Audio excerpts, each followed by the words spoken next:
क्या नहीं ऐसा क्या है जो नहीं करना चाहिए? तो कितने चाहते हैं ये हो आज के सेशन का टॉपिक इंटरेस्टिंग है, बिकॉज आज से पहले मैंने ऐसा कभी कुछ सोचा भी नहीं है, ना ऐसा कभी कोई टॉपिक किया है कि ऐसा क्या है जो हमें लाइफ में नहीं करना चाहिए। चाहे आप मेल हो, चाहे फीमेल हो, चाहे जॉब करते हो, चाहे बिजनेस करते हो, चाहे स्टूडेंट हो, कोई भी हो, लाइफ में किसी भी स्टेज पर हो, ऐसा क्या है जो हमें नहीं करना चाहिए?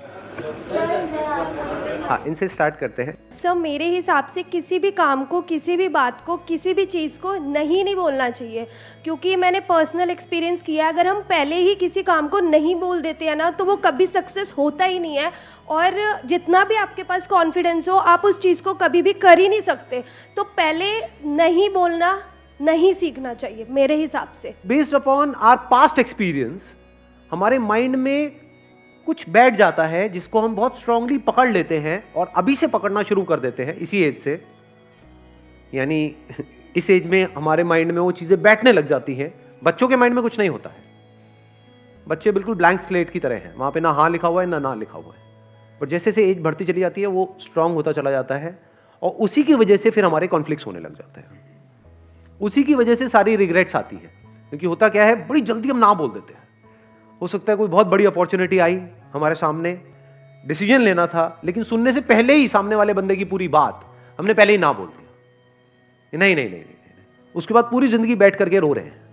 अपने घर में आपने ये चीज़ों को ऑब्जर्व किया होगा, अपने दादा को, नाना को कभी ये डायलॉग कहते हुए सुना है कि उस टाइम पे मेरे को मौका मिला था, अगर मैंने वो कर लिया होता तो आज मैं पता नहीं कहाँ होता, उस टाइम पे ये घर ना लेके वो कोने वाला घर ले लिया होता तो मैं पता नहीं कहाँ होता। पूछो क्यों नहीं लिया? क्योंकि जैसी वो अपॉर्चुनिटी आई तो उन्होंने पहले ही, सुनने से पहले ही, समझने से पहले ही ना बोल दिया। किसी और ने हाँ बोल दिया, जिसने हाँ बोला वो आगे निकल गया, जिसने ना बोला वो पीछे रह गया। तो अपनी लाइफ में कभी भी ये हाँ और ना को स्ट्रांग मत होने दो। अगर आप मेरे भी सेशंस को ध्यान से कभी सुनोगे ना या ऑब्जर्व करोगे, आपको एक क्लियर स्टैंड नहीं मिलेगा। और इसमें वो लोग जिनका माइंड बिल्कुल ही कॉन्क्रीट है, पत्थर के जैसा है। माइंड ना दो तरीके के होते हैं। 90% से ज्यादा लोगों का जो माइंड है वो पत्थर के जैसा है, उसमें सब कुछ पहले से ही फिक्स्ड है और कुछ नया अंदर जाने के लिए जगह ही नहीं है।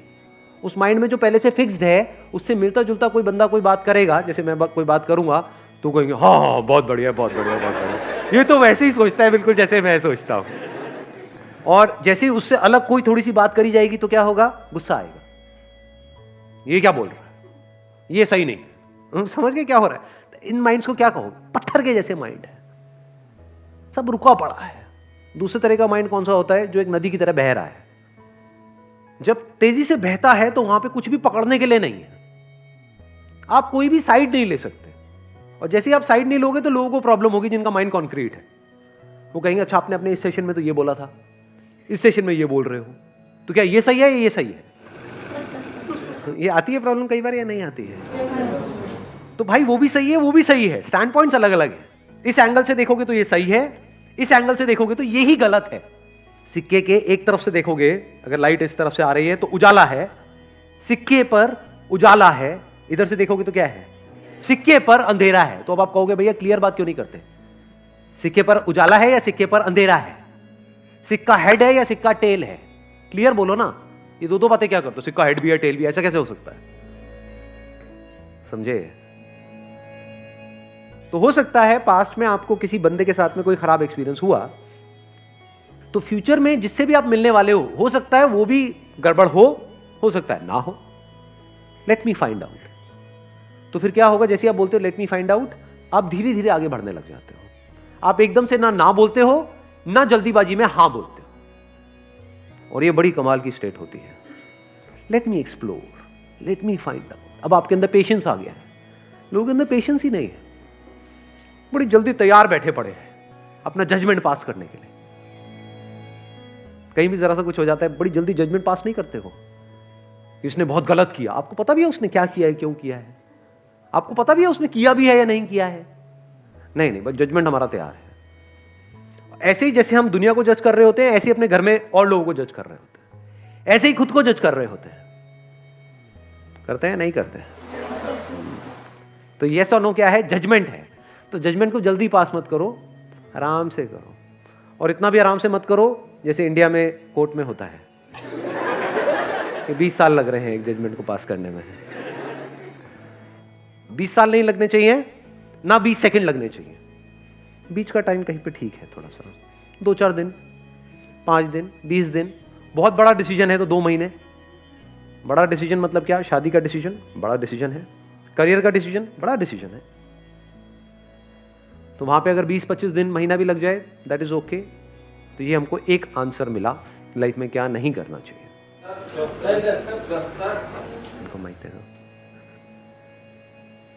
एक्चुअली सर मेरे को लगता है कि हमें हमारे ऊपर पर्सनली सेल्फ डाउट नहीं होना चाहिए कोई भी काम करने से पहले। अगर हमने अपने आप पे डाउट करना शुरू कर दिया, फिर हम कुछ भी करेंगे, लाइक अगर मैं यहाँ स्टैंड करूँगी फिर मेरे को लगेगा मैं खड़ी हो रही, मैं कहीं गिर तो नहीं जाऊँगी। सो मुझे लग रहा है कि वो डाउट नहीं करना चाहिए अपने आप पे। हमें अपने ऊपर डाउट होने लग जाता है कि मैं ये कर भी पाऊंगा या नहीं कर पाऊंगा। तो अब ये बड़ा अच्छा पॉइंट है, ये खत्म कैसे हो? ये जो सेल्फ डाउट है ये एक बहुत बड़ी प्रॉब्लम है, क्योंकि अगर आपको अपने ऊपर ज़रूरत से ज़्यादा डाउट होने लग जाए, मैं इसको बोल सकता हूँ excess of everything is bad. Doubt हमारे माइंड में इस तरीके से आ रहा है कि मैं ये काम करूँ या ना करूँ, ठीक है होना चाहिए। मैं इस बंदे पे ट्रस्ट करूँ या ना करूँ, होना चाहिए। कोई बंदा आकर के बोल रहा है कि हाँ मेरे को पैसा दे दे, 1 साल में तेरा डबल करवा दूंगा, तो वहाँ पर डाउट होना चाहिए कि ये बंदा फ्रॉड है। तो अब अगर ये सेल्फ डाउट आपको हेल्प कर रहा है तब तो बहुत बढ़िया है। अगर इस सेल्फ डाउट की वजह से आप अटक गए हो लाइफ में, ये सेल्फ डाउट इतना ज़्यादा बढ़ गया है कि आपने अपने हथियार ही डाल दिए हैं, कि आप कह रहे हो कि नहीं अब तो कुछ हो ही नहीं सकता, मैं तो कुछ कर ही नहीं सकती, मैं तो कुछ कर ही नहीं सकता, मेरे तो कुछ बस का ही नहीं। हाँ वो सब कुछ कर सकता है, वो अलग मिट्टी का बना हुआ है, मैं नहीं कर सकता। ये आने लग जाता है, नहीं आता है। इससे कैसे बचे? अंदर तक आपको ये पता होना चाहिए, अंदर तक, कि आप में, मुझ में, किसी में भी कोई फर्क नहीं है। Brain is brain, body is body. Brain is not your brain और माई ब्रेन। इस सच को देख पा रहे हो? सिर्फ ब्रेन में जो इंफॉर्मेशन पड़ी है वो अलग अलग है, बट जो ब्रेन है, जिस तरह से ब्रेन काम कर रही है, दैट इज सेम। उसमें इंफॉर्मेशन अलग अलग है।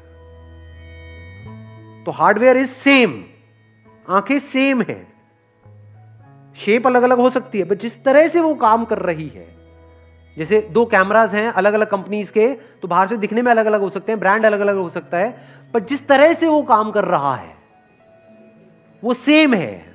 जिस तरह से लाइट पड़ती है, मिरर पे जाती है, ये होता है, रिफ्लेक्ट करता है, फिर वो इमेज को कैप्चर करता है, वो सेम है, वो अलग अलग नहीं है। ऐसे ही जब इस सच को आप देख लेते हो, यू, मी और anybody, we as in humans, we are all same.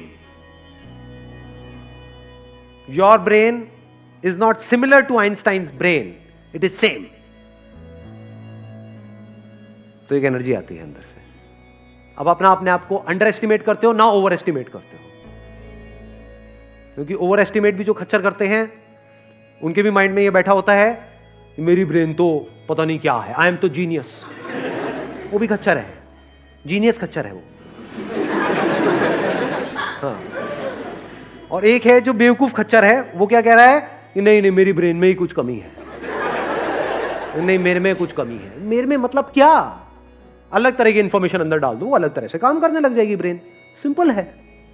जैसे कभी ऐसा हो जाता है कि जब लाइफ में मूड बहुत खराब होता है, यानी एक तरह के थॉट्स अंदर चल रहे हैं, एक तरह की इंफॉर्मेशन अंदर प्ले होती चली जा रही है ब्रेन पे, एकदम से आपने मेरा कोई सेशन देखा या कोई बुक पढ़ी या किसी और का कोई सेशन देखा, एकदम से सब कुछ बदल गया। तो क्या बदला है वहां पर? क्या ब्रेन बदल गई है? हार्डवेयर बदला है, सॉफ्टवेयर ही तो बदला है, इंफॉर्मेशन ही तो बदली है। पहले अपने अंदर ही अंदर कुछ और बोल रहे थे, अब कुछ और बोल रहे हो। आया समझ में? नहीं आया कुछ? अब कहां पे है सेल्फ डाउट बताओ? अब यहां पे ना तो इंफीरियरिटी कॉम्प्लेक्स है हमारे अंदर, ना सुपीरियरिटी कॉम्प्लेक्स है, कुछ भी नहीं है। ये मतलब मेरी ब्रेन और आइंस्टाइन की ब्रेन सेम है, आपकी ब्रेन और किसी की भी, any person you name it, जो भी पास्ट में हुआ या अभी है या होने वाला है, सेम है, कोई फर्क नहीं है। इसको सिर्फ ढंग से यूज करना है, समझदारी से यूज करना है, बस, और कुछ नहीं है। इनको देना माइक जरा। हाँ पीछे। मैं बस ये कहना चाहता हूँ कि हमें अपनी जड़ों को नहीं भूलना चाहिए, अपने पेरेंट्स, उनके एक्सपीरियंसेस। बहुत अच्छा पॉइंट इन्होंने बोला है कि हमको अपनी जड़ों को कभी नहीं भूलना चाहिए। देखो एक पेड़ है, किस बेस पे डिसाइड होता है कि वो पेड़ कितना बड़ा हो सकता है? उसकी जड़ें कितनी अंदर तक है। तो अगर हमको ऊपर बढ़ना है, ऊपर मतलब आप कह सकते हो बाहर इस दुनिया में अगर बढ़ना है, तो अंदर जड़ें उतनी ही स्ट्रांग होनी चाहिए। अगर अपनी रूट्स को हमने छोड़ दिया और ऊपर बढ़ने की कोशिश कर रहे हैं तो गिर जाएंगे। थोड़ा सा आंधी तूफान आएगा, दिखेंगे भी नहीं कहां गए। तो हमें क्या नहीं करना चाहिए, कभी भी अपने माँ बाप की डिसरिस्पेक्ट नहीं करनी चाहिए किसी भी हालत में। अपने माँ बाप के बारे में कुछ बुरा सोचना तक नहीं चाहिए, करना तो बहुत दूर की बात है। और कुछ लोग थोड़ा बहुत पैसों के चक्कर में पता नहीं क्या क्या कर रहे हैं। किसके साथ? अपने माँ बाप के साथ। कौन है माँ बाप? आपकी जड़ें हैं। और सोचो, आपको एक मजेदार बात बता देता हूं कि जो बंदा, अगर आपको पहचानना हो ना कि वो बंदा कैसा है, कि उस बंदे के साथ उस पर भरोसा करना चाहिए नहीं करना चाहिए, तो उस बंदे को ये देखो कि वो अपने माँ बाप के साथ कैसे बिहेव करता है। उसने अपने माँ बाप के साथ क्या किया।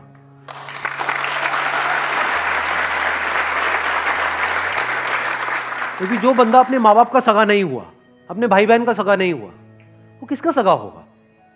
उस पर क्या भरोसा करोगे? वक्त आने पे वो आपको भी काटेगा। जिसने अपनी जड़ें काट दी, उसके लिए और दूसरा पेड़ कहां मैटर करता है? आप तो दूसरे हो ना। जिसने अपने को नहीं छोड़ा वो आपको क्या छोड़ेगा? तो इसको हमेशा याद रखना है। हैविंग सेड दैट, इसका मतलब ये नहीं है कि आप उनकी हर बात से एग्री करो। नहीं, ओपिनियन अलग अलग हो सकते हैं। डिसीजंस के बेस पे लड़ाई हो सकती है कि मेरा डिसीजन ये है, आपका डिसीजन ये है, मैं ये चाहता हूं, आप ये चाहते हो। उसमें लड़ाई हो सकती है और वहां पे करनी भी चाहिए। ये नहीं कि जो वो कह रहे हैं हर बात पे हम एग्री कर जाए। ऐसा नहीं होना चाहिए। फिर तो आपकी अपनी आइडेंटिटी ही क्या रही? कुछ भी नहीं है। वो बोलते रहेंगे, आप करते रहोगे। तो रिस्पेक्ट अलग चीज है और डिफरेंस ऑफ ओपिनियन अलग चीज है। तो इसको मिक्स मत करना। बिकॉज मेरे को पता है मेरी ये बात सुनते ही लोग क्या बोलेंगे कि हाँ, मेरे माँ बाप, अब आप जो कहोगे मैं वही करूँगा। वो कहेंगे बढ़िया है, यही तो हमें चाहिए था। ऐसे ही तो चाहिए हमें कि बेटा चल, अब तुझे ये करना है, तुझे ये करना है, तुझे ये करना है, इतने बजे उठना है, इतने बजे सोना है, इतने बजे यहाँ जाना है, वहाँ जाना है, ये होगा वो होगा, ये सारा कुछ। तुमसे लड़ लो। जहाँ पे अपनापन होता है वहीं पे लड़ाई होती है।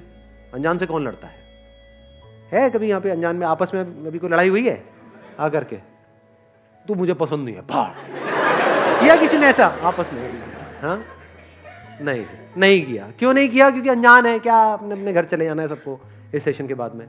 किससे किसको क्या लेना देना है? अपनों से ही तो लड़ाई होती है, अपनी बीवी से, अपने पति से, अपने माँ बाप से। तो लड़ो, लड़ने में कोई बुराई नहीं है। अपनेपन से लड़ो। ऐसे लड़ो कि भाई लड़ेंगे, मरेंगे, कटेंगे, जो मर्जी करेंगे, अलग नहीं हो, रहेंगे साथ में।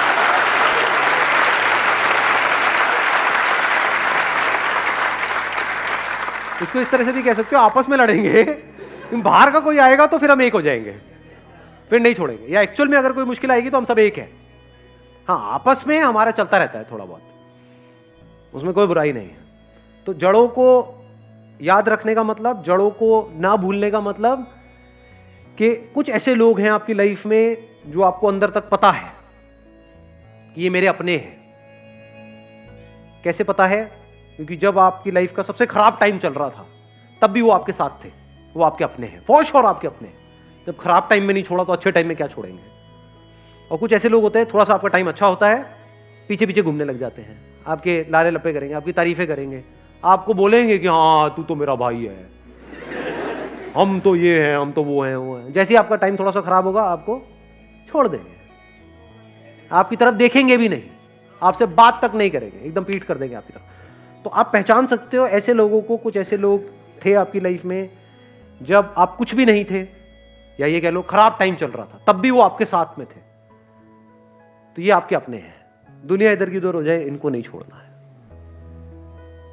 चाहे घर अलग अलग हो जाए, देखना, इसको भी ध्यान से समझ लेना। इसका मतलब ये नहीं है कि हाँ एक ही घर में रहेंगे जी, अब तो सास बहू आपस में एक दूसरे का गला काट रही है लेकिन रहेंगे हम एक साथ ही, ये नहीं कह रहा हूं मैं। चाहे घर अलग अलग हो जाए, यानी फ्लोर अलग अलग हो जाए, अपार्टमेंट अलग अलग हो जाए, आप यहां रहते हो, वो वहां रहते हैं, या दूर भी रहते हैं, आप दिल्ली में रहते हो, वो बॉम्बे में रहते हैं, दैट्स ओके। लेकिन दिल से हम एक हैं जी, मरते दम तक हम अलग नहीं हो सकते।